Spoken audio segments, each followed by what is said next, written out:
besoin de vous pour accompagner les actions qui ont déjà été développées. Je reçois maintenant Christelle Pagotto. Merci Christelle, de Veolia. Christelle est docteur ingénieure. Elle travaille de chez Veolia depuis 2001. Différentes fonctions. D'abord, la partie recherche-développement sur la valorisation des déchets, les eaux usées traitées, puis protection des ressources en eau, des milieux aquatiques et de la biodiversité. On voit là, le côté cohérent de l'ensemble du programme. Et elle est aujourd'hui responsable qualité, assainissement et réutilisation des eaux usées traitées. Merci, Pagolo. Et pareil, attention au temps. Merci. Donc, merci beaucoup. Déjà, je suis ravie d'être accueillie ici aujourd'hui pour vous parler de ce beau sujet qui est la réutilisation des eaux usées traitées. Donc, mon intervention, je l'ai prévue en 4 temps différents. Je vais passer assez vite sur le premier parce qu'on a déjà vu beaucoup d'éléments sur le contexte de changement climatique. Ensuite, je vous ferai un petit panorama de la situation de la réutilisation des eaux usées en France. Et puis ensuite, on verra comment concrètement construire un projet, mettre en place des solutions techniques adaptées pour permettre cette réutilisation des eaux usées traitées. Et on terminera, si on a le temps, par quelques exemples. Alors, sur le contexte de changement climatique, on en a déjà beaucoup parlé. Là, l'idée, c'est plus de vous donner un petit panorama de la situation en France avec des chiffres qu'on a déjà évoqués, donc je vais passer assez vite. Donc, le premier, c'est la hausse des températures moyennes que l'on peut voir et qui va être assez notable en France ces prochaines années, avec un certain nombre de conséquences qu'on a déjà évoquées. Je vais revenir un peu plus en détail sur 2, donc des vagues de chaleur, mais aussi des précipitations extrêmes. Et ça, vous avez les cartes ici qui vous montrent un petit peu les zones françaises qui ont été identifiées comme étant les plus impactées par ces situations-là. On l'a déjà vu aussi très largement avec l'exposé précédent. Ce changement climatique va avoir un impact sur la ressource en eau renouvelable. Globalement, le chiffre clé qu'on peut avoir en tête et que je vous ai présenté ici, alors j'espère qu'il n'est pas trop éloigné des dernières estimations, et que plus 1 degré, c'est plus 7% d'eau qui s'évapore en plus, et ça peut représenter jusqu'à moins 14% sur la ressource en eau renouvelable. Quand on regarde un petit peu l'impact sur cette ressource en eau en France, sachant que globalement la ressource en eau, on va la trouver dans les nappes d'eau, on va solliciter pour produire l'eau potable en particulier, mais aussi dans les cours d'eau, eh bien, les 2 cartes que vous avez là vous montrent que on va avoir un impact significatif sur la recharge des nappes, mais aussi sur les débits des cours d'eau à l'étiage. Alors à l'étiage, c'est l'été, quand effectivement il y a beaucoup de chaleur et qu'il y a beaucoup moins d'eau dans les cours d'eau. Et ça, de façon concrète, on l'a déjà évoqué aussi, ça va avoir un certain nombre de conséquences sur les usages de l'eau. À certaines périodes, on va devoir réduire et on va avoir des restrictions. Ces restrictions, en général, elles sont prises par les préfets du département qui vont sortir des arrêtés et qui vont dire que compte tenu de la situation critique sur les ressources en eau, eh bien, on va devoir arrêter de remplir les piscines, d'arroser les espaces verts, par exemple, pour les villes, ou bien encore pour les industries, ils sont confrontés à des réductions des prélèvements en eau qui peuvent faire assez importants. Donc tout ça, ça veut dire qu'il va falloir trouver des solutions. On l'a déjà évoqué, il y a eu un plan eau qui a été adopté au printemps 2023 avec 53 mesures pour l'eau, parmi lesquelles on va trouver des mesures qui vont amener à réduire les prélèvements. Et on trouve aussi dans ce plan eau le sujet de la réutilisation des eaux usées traitées avec des objectifs fixés pour cette réutilisation des eaux usées traitées. Globalement, on va avoir un certain nombre de solutions à inventer pour permettre l'adaptation, y compris des services d'eau et d'assainissement. Donc les services d'eau qui vont produire les eaux potables qui sont distribuées à chacun des habitants et aux industriels et tous les utilisateurs de l'eau, mais également pour les services d'assainissement qui, eux, vont récupérer les eaux usées pour les traiter et les restituer au milieu. Donc on va avoir à inventer des solutions pour mieux gérer. Donc là, je vous ai mis un rapport qui cite un certain nombre de prospectives d'adaptation et de solutions pour le changement climatique. Rapidement, pour celles qui vont concerner le service d'eau et d'assainissement, pour le trop d'eau, par exemple, pour les services d'assainissement, on va travailler sur la façon dont on peut mieux utiliser les réseaux d'assainissement pour quand on a des gros événements pluvieux, éviter que ces réseaux débordent, déversent au milieu et aggravent les phénomènes de situation à un certain nombre d'endroits. Donc là, on va essayer de stocker le plus possible en réseau. C'est une solution parmi d'autres.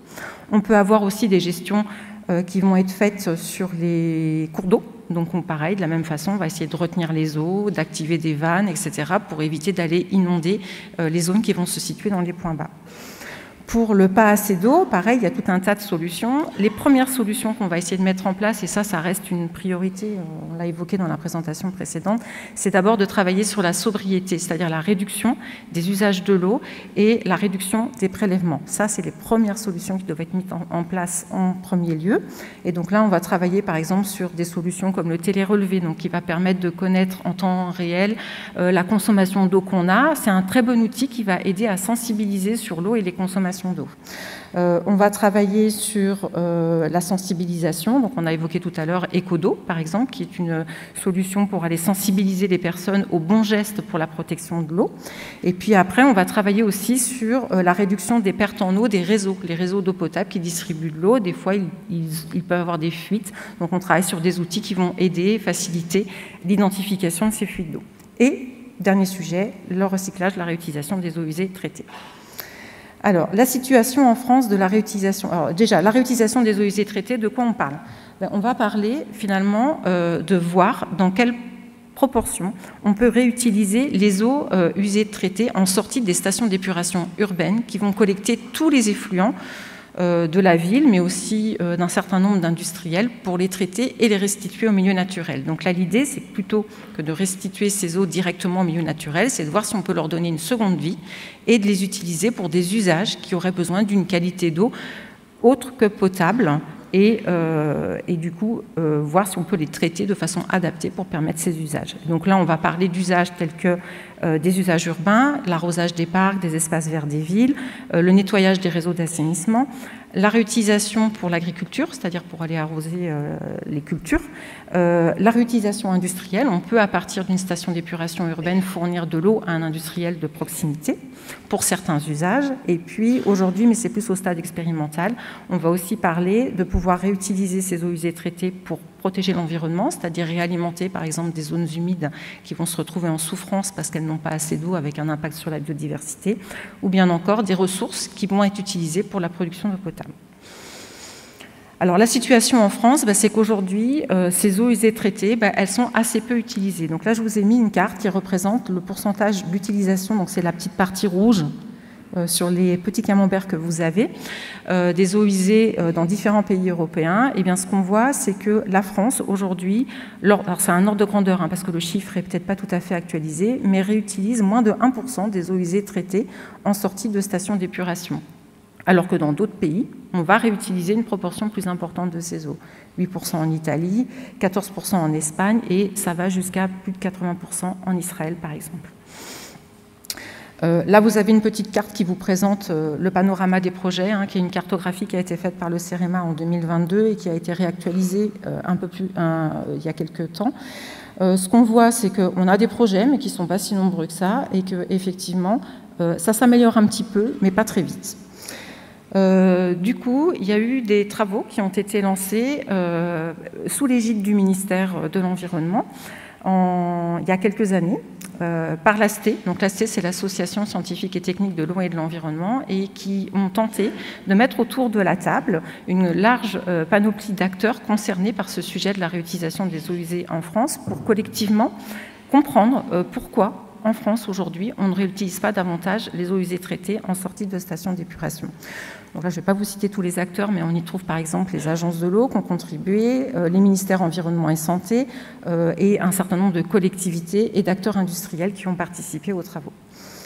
Alors je vais passer rapidement parce qu'on n'a pas trop de temps. Tout ça pour vous dire que globalement, ce travail d'analyse, il a été fait sur un recueil de retours d'expérience. Donc on est allé chercher tous les retours d'expérience qui existaient en France pour mieux comprendre aujourd'hui ce qui était faisable et pourquoi on n'en faisait pas plus. On a rassemblé plus de 80 retours d'expérience qui vont être synthétisés et publiés prochainement sous forme de fiches. Et sur la base de tout ça, eh ben, on a identifié les couples à opportunités en France pour se rendre compte qu'il en existait beaucoup. Et puis surtout, on a fait émerger des leviers et des recommandations communes pour favoriser le recours aux eaux non conventionnelles. Alors c'était plus large que les eaux usées traitées, l'analyse qui a été faite. On parlait aussi de réutiliser les eaux de pluie, etc. Et pour faire une synthèse très rapide, les principaux verrous qui ont été identifiés aujourd'hui en France sont un verrou réglementaire, puisqu'on avait à l'époque une réglementation qui n'était pas encore très complète et qui n'était pas très simple pour permettre de monter les dossiers de demande d'autorisation.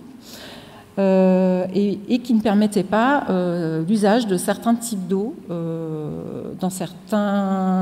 pour certains usages. Par exemple, dans l'industrie agroalimentaire, alors qu'ils ont parfois des eaux de qualité intéressante pour être réutilisées, ils ne pouvaient pas parce que la réglementation leur interdisait d'utiliser une eau qui ne provienne pas directement du milieu naturel.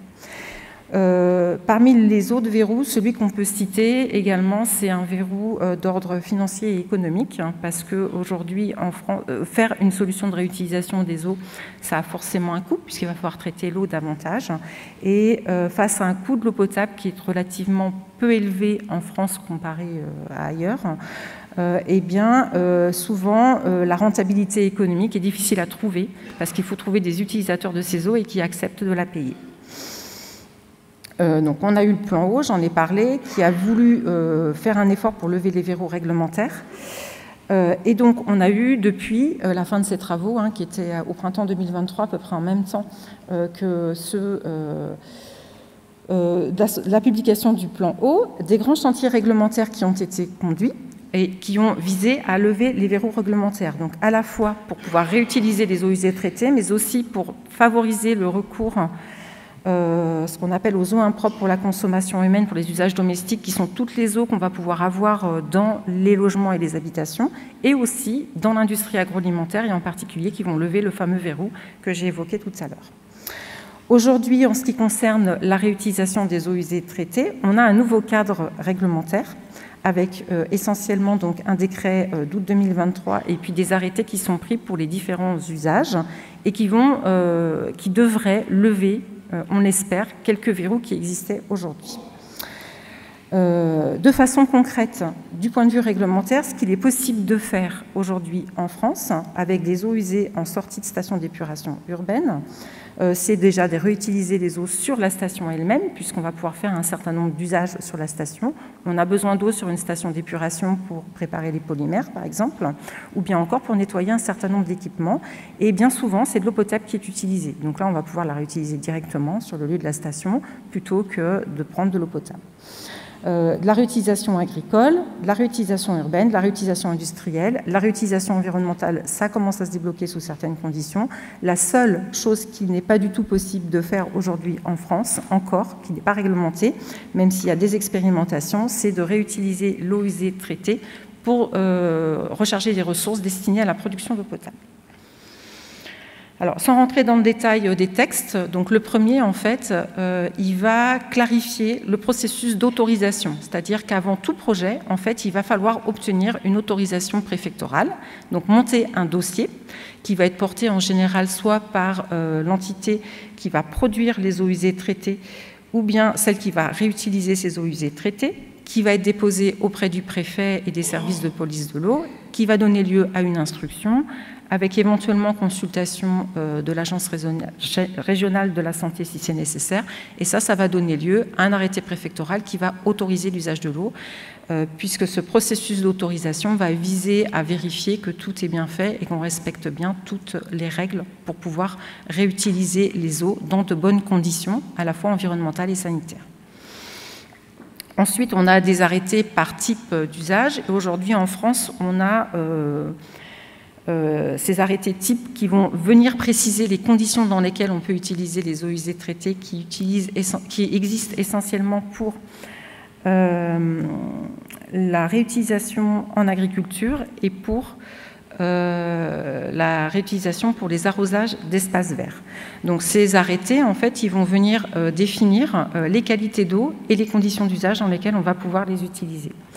Alors là, je ne sais pas si c'est assez gros pour que vous puissiez lire. Ce qui va être intéressant à regarder, c'est qu'en fait, ce qui se passe, c'est qu'on a différentes classes de qualité d'eau A, B, C, D qui sont définies et qui vont guider les usages qui vont être possibles de ces eaux. Donc avec la qualité A qui est la meilleure, on va pouvoir adresser les usages les plus nobles, par exemple l'agriculture, et avec la qualité D, des usages qui vont nécessiter une qualité d'eau moindre.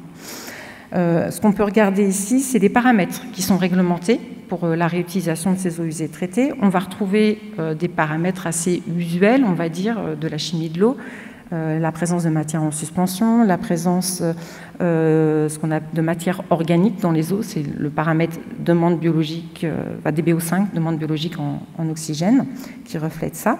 Mais on va surtout trouver des limites en concentration pour des paramètres microbiologiques. On va retrouver par exemple les Escherichia coli ou les Clostridium perfringens, qui sont en fait des micro-organismes qu'on va retrouver dans les eaux usées urbaines et qu'on va s'assurer de bien éliminer dans les eaux usées traitées de façon à ne pas générer de risques sanitaires derrière, puisqu'ils peuvent être pathogènes pour l'homme. Alors ce ne sont pas forcément ces micro-organismes-là directement qui sont pathogènes, mais en tout cas ce sont des indicateurs qui vont nous aider à suivre l'élimination des micro-organismes. Oui. Voilà, donc pour la construction d'un projet, en fait, va se faire en plusieurs étapes. Donc tout d'abord, on va identifier le projet. Ensuite, on va regarder quels sont les besoins en eau. On va définir la filière et puis faire toutes les démarches administratives, y compris la recherche de financement, sachant qu'aujourd'hui, ce sont des projets qui sont en général aidés par les agences de l'eau. Donc on va commencer par étudier les opportunités, donc les besoins en eau sur le territoire, les ressources en eau qui sont disponibles, on va caractériser les gisements. Et là, à ce stade-là, la question importante aussi qu'on va se poser, c'est est-ce que mon projet fait sens dans mon territoire? Est-ce qu'en réutilisant les eaux usées de la station, je ne vais pas priver le cours d'eau naturel dans lequel les eaux se rejettent d'une eau dont les usagers à l'aval auraient besoin? Et est-ce que c'est faisable? Et ce qui fait qu'aujourd'hui, on a essentiellement des projets qui démarrent en zone littorale, là où effectivement les eaux sont perdues, entre guillemets, pour les usages sur la terre. Ensuite, on va rechercher la bonne filière technique pour réutiliser ces eaux usées traitées, sachant que ce qu'on a vu tout à l'heure, effectivement, les paramètres qu'on va vouloir contrôler sont essentiellement les paramètres microbiologiques. Et donc, au regard de la qualité d'eau usée qu'on a en sortie de station d'épuration, qui subit déjà un traitement assez important, comme vous pouvez le voir ici, mais où il va pouvoir rester des traces, enfin, un peu de matière en suspension, de matière organique, et surtout des micro-organismes, puisque le traitement usuel sur les stations d'épuration ne vise pas à éliminer ces micro-organismes. Eh bien, on va chercher à mettre en place diverses solutions pour affiner le traitement des eaux, les désinfecter et les rendre viables pour l'utilisation. Alors, j'avais fait un peu de détails, mais je n'ai pas trop de temps, ça je vais la passer. En gros, ce qu'on va faire, pour vous expliquer, c'est qu'on va filtrer davantage les eaux, ce qui va permettre d'éliminer les matières en suspension, etc., toutes les particules qui restent dedans. Et puis ensuite, on va les désinfecter.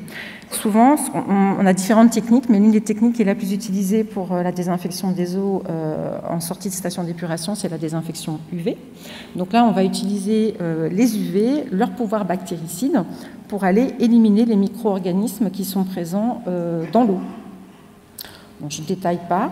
On va chercher à fixer la bonne dose d'UV pour avoir la bonne efficacité et à pouvoir éliminer ces paramètres. Et puis ensuite, souvent, on fait une petite chloration de ces eaux pour garder la désinfection active et faire en sorte que les paramètres ne se redéveloppent pas. Donc la désinfection, c'est fait avec du chlore, de l'eau de javel qu'on va utiliser et qui va permettre de s'assurer que l'eau aura toujours une bonne qualité sanitaire, parce que derrière, une fois qu'elle va sortir de l'usine, il va falloir la distribuer par des canalisations ou par des camions qui vont la transporter jusqu'au point d'usage.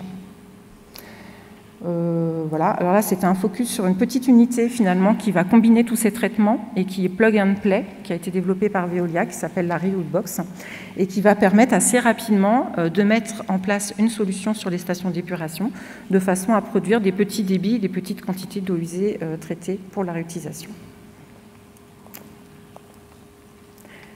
juste pour vous dire, je prends une minute, que je vous ai mis derrière la présentation un certain nombre d'exemples de projets qui ont été conduits, qui sont un petit peu emblématiques en France, et où on a une réutilisation qui existe des eaux usées traitées.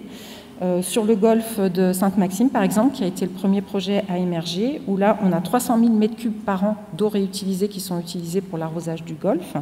On a aussi de la réutilisation qui est pratiquée à Disneyland, Paris, où là, l'eau usée traitée, elle va être utilisée pour arroser des espaces verts, mais aussi pour remplir les bassins d'agrémentation qui sont utilisés. À Narbonneville, où là, on va avoir des usages internes de l'eau, mais aussi externe pour l'arrosage d'espaces verts depuis quelques années. On a presque 100 000 m3 par an qui sont réutilisés. On a également des gros projets de R&D qui ont été menés pour étudier l'impact de la réutilisation sur les sols et leur qualité. Irialto, par exemple, dans le sud de la France.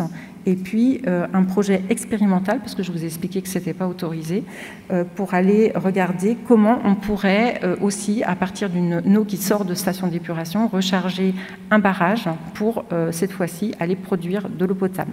C'est expérimental, il y a tout un programme de suivi qui est mis en place de façon à s'assurer de la faisabilité. Voilà.